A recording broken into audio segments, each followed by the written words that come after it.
The Grand Tour was a NASA program that would have sent two groups of robotic probes to all the planets of the outer solar system.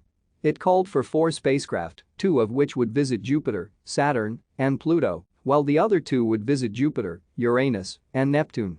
The enormous cost of the project, around $1 billion, led to its cancellation and replacement with Mariner Jupiter-Saturn, which became the Voyager program. The concept of the Grand Tour began in 1964 when Gary Flandreau of the Jet Propulsion Laboratory noted that an alignment of Jupiter, Saturn, Uranus, and Neptune that would occur in the late 1970s would enable a single spacecraft to visit all of the outer planets by using gravity assists.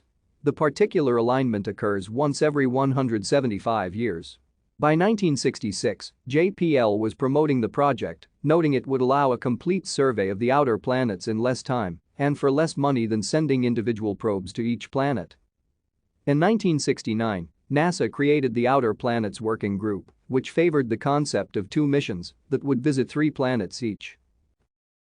Thank you for watching. Like and subscribe if you would like to view more of our videos. Have a nice day.